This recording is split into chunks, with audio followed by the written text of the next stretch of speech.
The sound of shattering glass still echoes in my memory, but it wasn't a wine goblet that broke that Thanksgiving evening. It was my heart, shattered by words so cruel they seemed to freeze the autumn air itself. At 72 years old, I thought I had weathered every storm life could throw at me, but I was wrong. Before we start, please make sure to like, subscribe, and share this video with your friends and family. Also, can you please tell me where you are watching from? I would love to hear from you in the comments below. My name is Margaret Thompson, and I was 72 when I discovered that the family I had sacrificed everything for saw me as nothing more than an obstacle to overcome. I live alone in a small ranch-style home in a quiet neighborhood outside Nashville, Tennessee, where the days drift by like leaves on the Cumberland River. My routine is simple, comforting even. Morning coffee on the back porch, tending to my small garden, and the occasional phone call from neighbors, checking in. After burying my husband Frank 15 years ago and raising 3 children while working nights as a hospital administrator for 38 years, I had earned this peaceful existence. But Thanksgiving always stirred something different in me. It was the one occasion each year when I could count on my youngest son, Michael, and his wife, Jennifer, to visit from Atlanta for our family tradition. This particular November, however, something felt off. The air carried a strange tension, like the pressure that builds before a Tennessee thunderstorm. I had spent 2 full days preparing everything just right. The dining room table gleamed with my grandmother's china, the one set I had managed to keep through all the financial struggles over the years. The smell of roasted turkey and sweet potato casserole filled every corner of the house, and I had even polished the silver candlesticks that Frank had given me for our first anniversary. When Michael and Jennifer arrived that Thursday afternoon, I wrapped them both in the kind of hug that only a mother can give. Michael had always been my baby, the child who stayed close even when his older siblings moved away and rarely called. But recently, I had noticed changes in him. Our weekly phone calls had grown shorter, his visits more infrequent, and there was a distance in his eyes that I couldn't quite understand. Jennifer, meanwhile, maintained her usual polite demeanor, though she had a way of taking control of conversations that sometimes left me feeling like a guest in my own home. The meal began beautifully. We sat around the table as the late afternoon sun streamed through the lace curtains, casting warm shadows across our faces. Michael carved the turkey, while Jennifer and I shared stories about the neighborhood, work updates, and the typical holiday conversations that bind families together. For a moment, I forgot about the strange feeling that had been gnawing at me for weeks. Then, as we were finishing our pumpkin pie, Michael looked directly at me with eyes I barely recognized. His voice, when he spoke, carried an edge of cruelty that cut through the warm atmosphere like a knife through butter. "You know what, Mom?" he said, his words deliberate and cold. "Sometimes I think our lives would be so much easier if you just weren't around anymore." The words hit me like a physical blow. The fork slipped from my hand, clattering against the china plate with a sound that seemed to echo forever. Jennifer's eyes immediately dropped to her lap, her fingers gripping her napkin so tightly her knuckles went white. Michael's expression remained unchanged, as if he had simply commented on the weather rather than delivering a statement that would shatter everything I thought I knew about our relationship. I sat there, unable to breathe, unable to process what I had just heard. 47 years of raising that boy, of working double shifts to pay for his college education, of being there for every soccer game, every broken heart, every triumph and failure.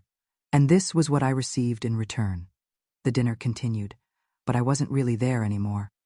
I had retreated somewhere deep inside myself, to a place where his words couldn't reach me. Michael attempted some casual conversation afterward, but I couldn't form responses. How do you respond to your own child telling you that your existence is a burden? How do you come back from that?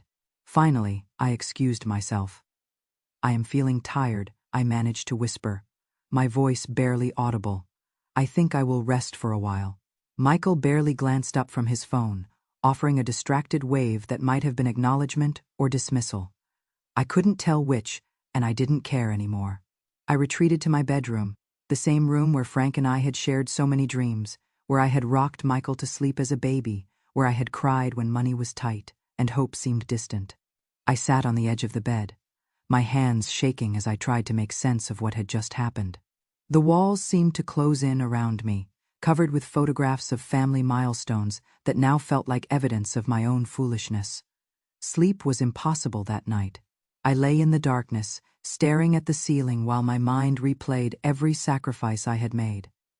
The times I had eaten peanut butter sandwiches for dinner so Michael could have proper meals. The vacation I never took because his school fees came first. The dreams I had set aside to ensure his future was secure. And for what? So he could sit at my table and tell me that my existence was inconvenient.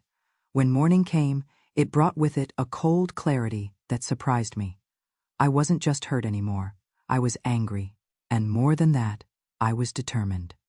Something had to change, and it had to start with me taking control of my own life. I had spent 72 years putting everyone else first. It was time to put myself first for once. After Michael and Jennifer left that Friday morning with barely a goodbye, I knew exactly what I needed to do. I walked to my small home office, the one Frank had set up for me when I started managing our finances after his passing, and pulled out the file containing my will. The document was several years old, written after Frank's death when I was trying to ensure everything would be taken care of properly. I read through every line, seeing Michael's name throughout as the primary beneficiary. The house where I had invested every spare dollar in improvements. The modest savings account that represented decades of careful budgeting. The small investment portfolio that Frank and I had built together. Penny by penny, all of it destined for a son who had made it clear that my continued existence was nothing more than an inconvenience. I picked up my pen and began making changes. Instead of Michael, everything would go to the local children's hospital where I had volunteered for years. They understood the value of compassion, of service, of treating people with dignity, regardless of their age or circumstances. They deserved what I had worked so hard to build. When I finished, I called my attorney, Susan Martinez, who had handled our family's legal matters for over a decade. "Susan," I said, my voice steadier than it had been in days, "I need to update my will immediately. Can you fit me in this week?" She must have heard something in my tone because she agreed to see me that very afternoon. The drive to Susan's office felt like a journey toward freedom. I had made my decision, and with it came a sense of peace I hadn't expected. For the first time in months, I felt like I was in control of my own destiny. 3 days later, my phone rang. I stared at Michael's name on the screen, my heart hammering against my ribs. Part of me wanted to answer, to hear what he might say, to give him a chance to explain or apologize. But a larger part of me knew that nothing he could say would undo the damage he had done. I let it go to voicemail. The message he left was exactly what I expected. "Mom, hey, it is me. Look, I think we should talk about Thanksgiving. Maybe things got a little heated, and, I think we should clear the air. Call me back, okay?" There was no apology in his voice, no acknowledgement of the pain he had caused. Just a casual suggestion that we clear the air as if his words had been nothing more than a minor disagreement about politics or sports. I deleted the message without hesitation. That evening, I sat on my back porch with a cup of chamomile tea, watching the sun set over the Nashville skyline in the distance. The autumn air was crisp, and for the first time in years, I felt truly free. I had taken control of my life, and it felt wonderful. But my peace was short-lived. 2 weeks after Thanksgiving, I received an unexpected visitor. I was in my kitchen, preparing a simple lunch, when the doorbell rang. I wasn't expecting anyone, and visitors were rare in my quiet neighborhood. When I opened the door, I found myself face to face with a woman I recognized, but hadn't seen in years. "Margaret," she said with a smile that didn't quite reach her eyes. "It has been too long. I am Victoria Newman, Michael's mother-in-law. I hope you remember me from the wedding." Of course I remembered Victoria. She was everything I wasn't: wealthy, influential, and accustomed to getting her way. During Michael and Jennifer's wedding 5 years earlier, she had made it clear that she considered her daughter too good for my family. Now she stood on my doorstep, dressed in an expensive coat that probably cost more than my monthly Social Security check. "Victoria," I said cautiously, not inviting her in. "What brings you here?" Her smile widened, but it felt predatory rather than friendly. "I have been worried about you, dear. Jennifer told me about the little misunderstanding at Thanksgiving, and I thought perhaps we should talk. Woman to woman, mother to mother." The way she said little misunderstanding made my blood pressure spike. But I maintained my composure. "There was no misunderstanding. Your son-in-law made his feelings about me quite clear." Victoria stepped closer, and I caught the scent of expensive perfume mixed with an underlying coldness that seemed to emanate from her very being. "Oh, Margaret, you mustn't take these things so seriously. Young people today, they speak without thinking. But family is family, and we must stick together. That is why I am here." I studied her face, looking for any sign of genuine concern, but found only calculation. "What exactly are you proposing, Victoria?" She reached into her purse and pulled out a thick envelope. "I have some documents here that I think might interest you. A proposal, if you will, that could benefit everyone involved. You see, Margaret, I have been doing some research into your situation, and I believe I can help you secure your future in ways you might not have considered." The envelope felt heavy in my hands, weighted with more than just paper. "What kind of research?" I asked. Though I wasn't sure I wanted to know the answer. Victoria's smile never wavered. "Financial research. Dear, property values, investment, portfolios, that sort of thing. You would be surprised what one can discover with the right connections. I have learned that you have made some recent changes to your estate planning. Very interesting changes." A chill ran down my spine. How could she possibly know about my will? I had been careful. Discreet. Susan Martinez was bound by attorney-client privilege. "I don't know what you are talking about," I said, but my voice betrayed my uncertainty. "Of course you do, dear, and that is exactly why we need to talk. You see, there are opportunities available to women like us, women with assets, and shall we say, fewer family obligations. I represent a group of investors who specialize in helping elderly individuals maximize their financial security. We can offer you guarantees that your current plans simply cannot provide." I felt my grip tighten on the envelope. "What kind of guarantees?" Victoria leaned in closer, her voice dropping to what she probably thought was a confidential whisper. "Complete financial security for the rest of your life, professional management of your assets, and most importantly, protection from family members who might challenge your decisions in court." The threat was subtle but unmistakable. She was implying that Michael might contest my will, that my carefully made plans could be overturned by a legal challenge I couldn't afford to fight. The thought terrified me more than I cared to admit. "I need time to think about this," I said, trying to hand the envelope back to her. Victoria raised her hands, refusing to take it. "Keep it, dear. Read through everything carefully. But don't take too long to decide. Opportunities like this have a way of disappearing if one waits too long. I will be in touch in a few days to discuss your decision." As I watched her walk back to her expensive car, I felt the walls of my peaceful life beginning to crumble. This wasn't just about Michael anymore. Something much larger and more dangerous was circling around me, and I wasn't sure I had the strength to fight it. That evening, I sat at my kitchen table and opened Victoria's envelope. Inside were legal documents, financial projections, and what appeared to be contracts. The language was complex, filled with legal terminology that made my head spin. But the basic message was clear. In exchange for signing over control of my assets to Victoria's investment group, I would receive a guaranteed monthly income for life and legal protection from any family challenges to my estate. It sounded reasonable on the surface, even generous. But Frank had always taught me to read the fine print, and when I did, the true nature of Victoria's offer became clear. I would be signing away ownership of my home, my savings, my investments, everything I had worked for. In return, I would receive what amounted to a modest allowance and the promise that I could continue living in my house as long as I remained mentally competent, a determination that would be made by doctors chosen by Victoria's group.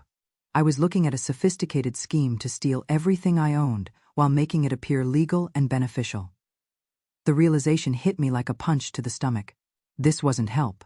It was exploitation dressed up in expensive paper and legal jargon. I needed advice, someone I could trust who understood both financial matters and legal implications.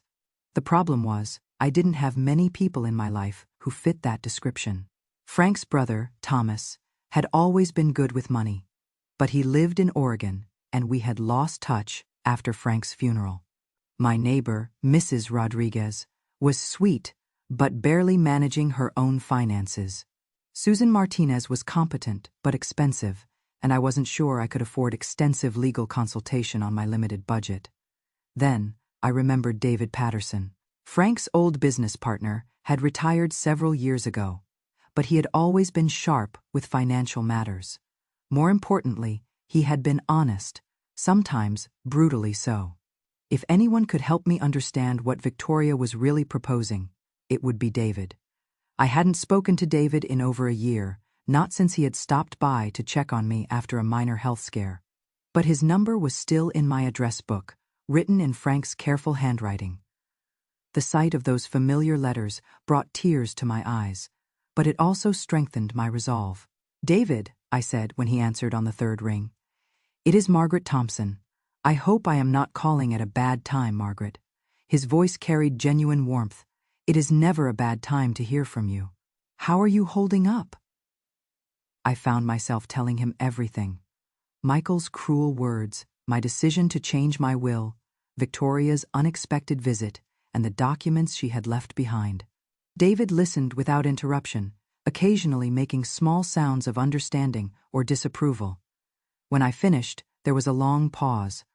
Finally, David spoke, his voice serious and concerned. "Margaret, you need to be very careful here. What you are describing sounds like a predatory scheme targeting elderly individuals with assets. These people are professionals at identifying vulnerable seniors and manipulating them into signing over their wealth." My hands began to shake. But Victoria made it sound like she was trying to help me. "That is exactly how these scams work," David explained. "They prey on people's fears, fear of being alone, fear of family conflicts, fear of financial insecurity. They offer solutions that seem too good to be true because they are too good to be true." "What should I do?" I asked, feeling overwhelmed and frightened. "First, don't sign anything. Second, I want you to bring those documents to me so I can review them properly. Third, we need to figure out how they got information about your personal financial situation.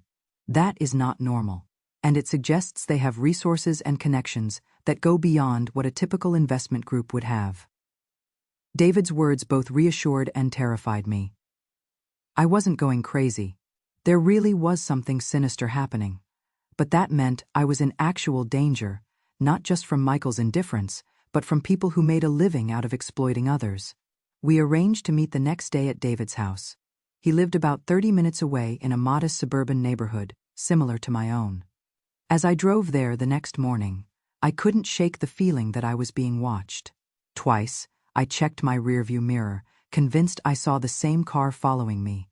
But when I looked again, it was gone. David's home was warm and welcoming, filled with photographs of his grandchildren and the comfortable clutter of a life well lived. He had prepared coffee and homemade cookies, small gestures that reminded me there were still kind people in the world.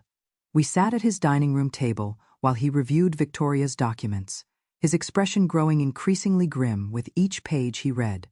"This is worse than I thought," he said finally, removing his reading glasses and rubbing his eyes.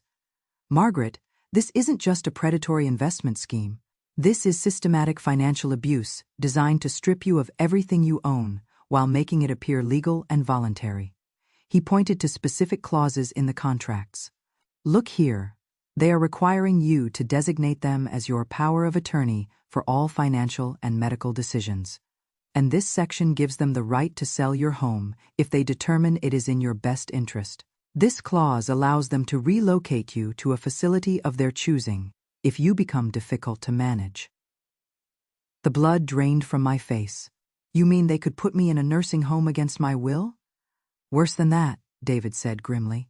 "They could declare you mentally incompetent based on evaluations by doctors they choose, then warehouse you somewhere while they liquidate all your assets. By the time anyone realized what had happened, you would have nothing left and no legal recourse. I felt sick to my stomach. How is this legal? It operates in a gray area of the law, David explained. Elder abuse statutes vary by state, and these people are experts at structuring their contracts to avoid obvious illegality. They target people who are isolated, vulnerable, and unlikely to have sophisticated legal representation. What am I going to do? I asked, feeling more helpless than I had since Frank's death. David leaned forward, his expression serious but determined. We are going to fight back. But first, we need to understand exactly who we are dealing with and how they learned about your personal affairs. Someone gave them inside information about your will change, and we need to find out who. Over the next several days, David and I worked together to investigate Victoria Newman and her associates. What we discovered was deeply disturbing. Victoria wasn't just Michael's mother-in-law. She was part of a sophisticated network that specialized in identifying and exploiting wealthy elderly individuals. The group operated through a web of shell companies, investment firms, and legal practices that made their activities difficult to trace.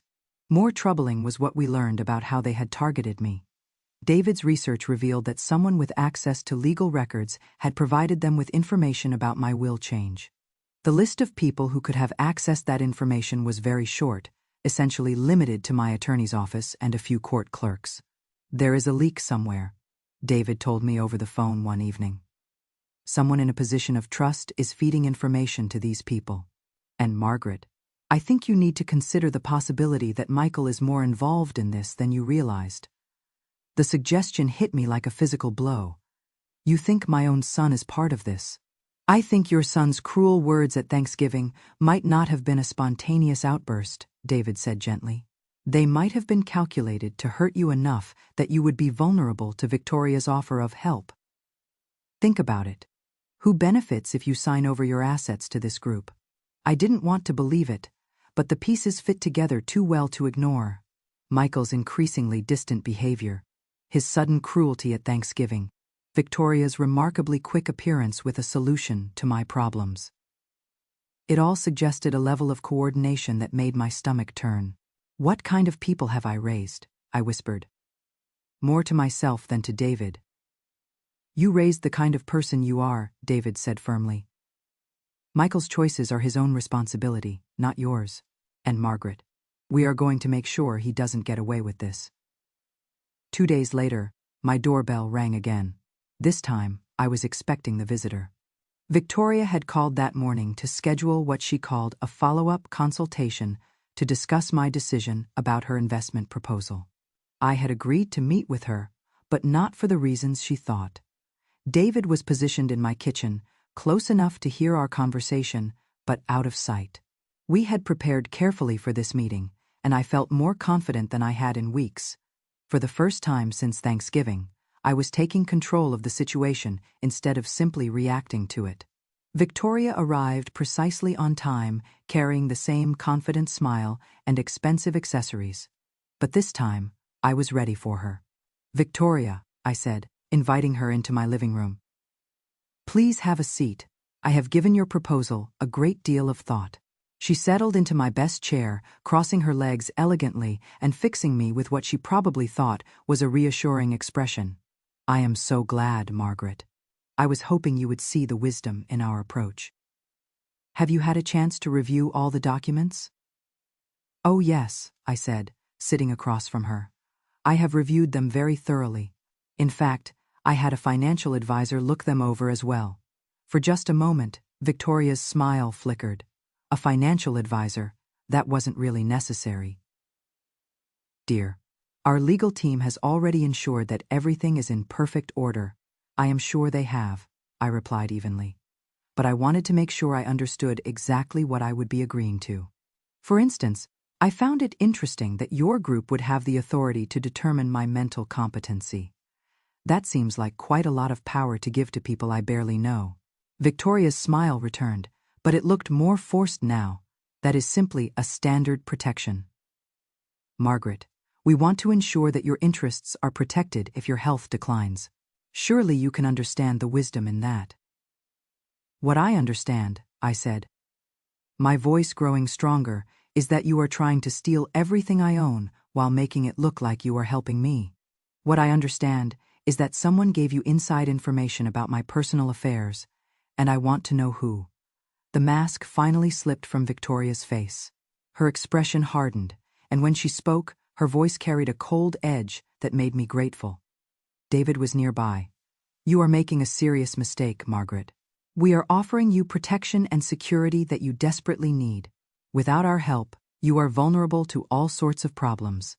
Family disputes, financial exploitation, health crises that could leave you helpless and alone. Are you threatening me? I asked. Though I already knew the answer, Victoria stood up, smoothing her skirt with deliberate precision. I am simply pointing out realities that women your age face every day. You have alienated your family with your rash decisions. You are isolated, with limited resources, and no one to advocate for your interests. Our offer represents your best chance for security in your remaining years. My remaining years, I repeated, letting the words hang in the air. How considerate of you to be so concerned about my mortality. She reached into her purse and pulled out a new set of documents. I have brought updated contracts that address some of the concerns you might have.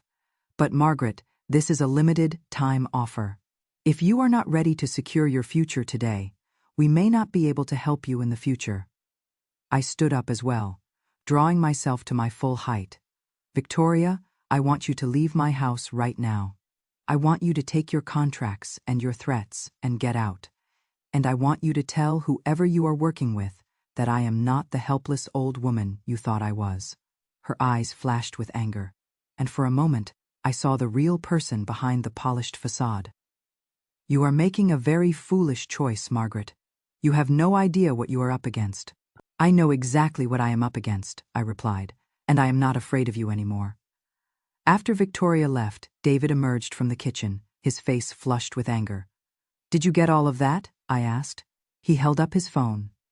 Every word, and Margaret, we are going to the police with this recording. What she just did constitutes elder abuse and attempted fraud under Tennessee law. But our victory was short-lived. The next morning, I woke to find my front yard vandalized. Someone had dumped garbage across my lawn, broken my mailbox, and painted obscenities on my garage door. The message was clear. There would be consequences for refusing Victoria's offer. I called the police, who took a report but seemed skeptical that the vandalism was connected to anything more serious than random teenagers. The investigating officer, a young man who looked barely old enough to shave, listened politely to my story about Victoria's threats, but clearly thought I was an elderly woman letting her imagination run wild. Madam, he said, closing his notebook, we will keep an eye on the neighborhood. But unless you have concrete evidence connecting this vandalism to specific individuals, there is not much we can do. David arrived shortly after the police left, surveying the damage with grim determination. They are trying to intimidate you into compliance, he said. It is a classic tactic, make you feel unsafe and isolated so you will accept their protection. It is working, I admitted. I am scared, David. I don't know how far they are willing to go. Then it is time to take this to the next level, David said. I have a contact in the State Attorney General's office who specializes in elder abuse cases. Her name is Lisa Chen, and she has built a career on prosecuting exactly these kinds of schemes. That afternoon, we drove to the state capitol building in downtown Nashville. Lisa Chen turned out to be a sharp, energetic woman in her 40s who listened to our story with the intensity of a hunter tracking prey. She reviewed Victoria's contracts, listened to the recording of our confrontation, and examined the police report about the vandalism with professional expertise. You have stumbled onto something significant, she told us. We have been tracking this network for over a year, but we have had trouble getting victims to come forward. Most people who fall for these schemes are too embarrassed to admit they have been taken. And by the time family members realize what has happened, the victims have been isolated and their assets are gone. She leaned forward, her expression serious. Margaret, I am going to be honest with you. These people are dangerous, and they have resources and connections that extend far beyond what you have seen so far. If you are willing to help us build a case against them, we can offer you protection and support. But it will not be easy, and there will be risks. I thought about Frank, about the values he had taught me, about the importance of standing up for what is right, even when it is difficult. I thought about other elderly people who might be facing the same threats I was facing, people who might not have a David Patterson to help them fight back.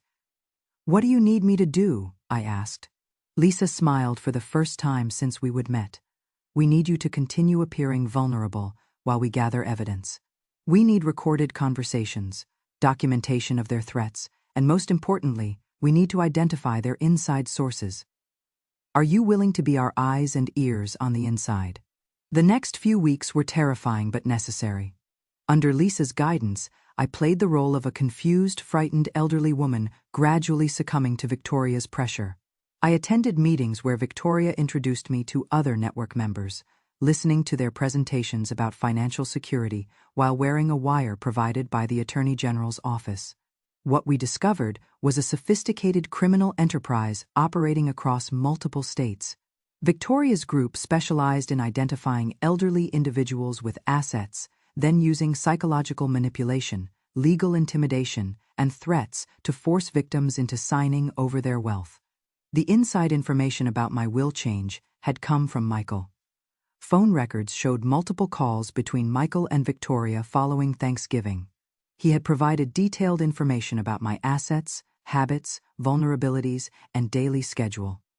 In exchange, he was promised a significant portion of whatever they could extract from me. The betrayal cut deeper than anything Victoria or her associates could have done to me. My own son had sold me out to criminals for money. The child I had raised, sacrificed for, and loved unconditionally had been willing to see me stripped of everything I owned and potentially locked away in a facility where I would be helpless and forgotten. But the revelation also strengthened my resolve. This wasn't just about protecting myself anymore. It was about ensuring that other families wouldn't be torn apart by the same kind of predatory greed. The final confrontation took place at Victoria's office in upscale Nashville. I was accompanied by Lisa Chen and 2 federal agents who had joined when we discovered the network operated across state lines. Victoria waited in a conference room, flanked by 2 men in expensive suits introduced as legal advisors, but who looked more like intimidators. "Margaret," Victoria said with false sympathy, "I am sorry about the troubles you have been having. The vandalism must be frightening. Cut the act." "Victoria," Lisa Chen said, placing a thick folder on the table, "we know what you have been doing, and we have enough evidence to put your entire network away." Lisa opened the folder, laying out photographs, documents, and transcripts. Phone records showing coordination between Victoria and accomplices across the Southeast. Bank records showing millions transferred from elderly victims. Medical records showing victims drugged and coerced into signing documents. "And of course," Lisa said, pulling out a final document, "we have recorded conversations between you and Mrs. Thompson, including your explicit threats." Victoria's mask of respectability fell away, revealing the predator underneath. "You stupid old woman," she snarled. "Do you think this ends with me?" "Is that another threat?" Lisa asked mildly, while one of the federal agents made notes. The arrest was swift. Victoria and her associates were led away in handcuffs while federal agents seized computers and files. Similar raids occurred simultaneously at offices in 6 other states, rolling up a network that had stolen $12 million from elderly victims. Michael was arrested at his Atlanta home that afternoon. The charges included conspiracy to commit elder abuse, wire fraud, and violation of federal laws protecting senior citizens. When I saw his photograph on the evening news, being led away while Jennifer hid her face, I felt satisfaction mixed with sadness. The legal proceedings took almost a year. Victoria and 11 associates received federal prison sentences ranging from 8 to 15 years. Michael received 5 years, reduced because he testified against other defendants and helped recover assets for victims. I never spoke to Michael during the trial. He attempted to call several times from jail, but I couldn't answer. How do you apologize for trying to have your own mother robbed and imprisoned? Some betrayals are too deep for forgiveness. The house is quiet now, quieter than it has been in years. But it is a different kind of quiet than the loneliness I felt after Frank died, or the isolation I experienced during the weeks when Victoria's network was closing in on me. This is the quiet of peace, of a battle fought and won, of a life reclaimed. I still live alone, and I probably always will, but I am no longer afraid. The network that targeted me has been destroyed, their victims compensated, and their methods exposed to law enforcement agencies across the country. The legislation that Lisa Chen helped draft, partly based on my experience, has made it much harder for similar schemes to operate. David Patterson has become a regular visitor, stopping by every week or so to check on me and share news about his grandchildren. We have developed a comfortable friendship built on mutual respect and shared values. He has helped me understand that family isn't just about blood relations. It is about the people who stand by you when times are hard and who celebrate your victories when times are good. Susan Martinez, my attorney, helped me draft a new will that reflects my current priorities. The bulk of my estate still goes to the Children's Hospital, but I have also established a fund to help other elderly people who find themselves facing financial abuse. It is a small contribution to a large problem, but it is something I can do to ensure that my experience might help protect others. The vandalism to my house has been repaired, and I have added some security measures that make me feel safer. More importantly, I have connected with other seniors in my neighborhood who share similar concerns about staying safe and independent as we age. We look out for each other now, sharing information about suspicious callers, questionable financial offers, and other potential threats. The holidays are different now. I no longer expect family gatherings or worry about preparing elaborate meals for ungrateful relatives. Instead, I volunteer at the community center, helping serve Thanksgiving dinner to people who might otherwise spend the day alone. It is more meaningful than any family obligation I ever fulfilled. I have learned that respect isn't something you can demand from others. It is something you must first give to yourself. For too many years, I allowed my sense of worth to depend on how my family treated me. But worth is inherent, and it is something no one can take away from you unless you let them.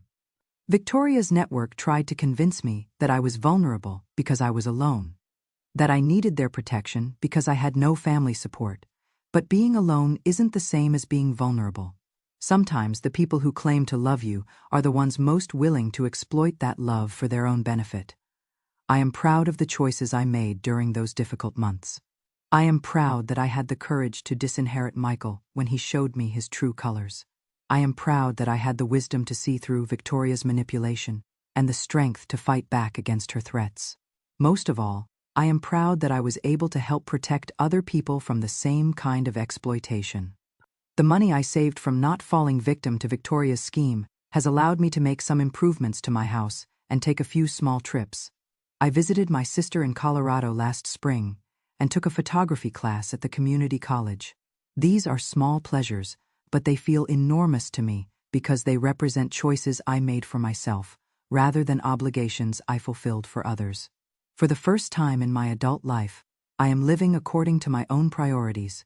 If I have any regrets, it is that it took me 72 years to learn these lessons. But maybe we need to accumulate enough experience and pain before we are ready to truly value ourselves.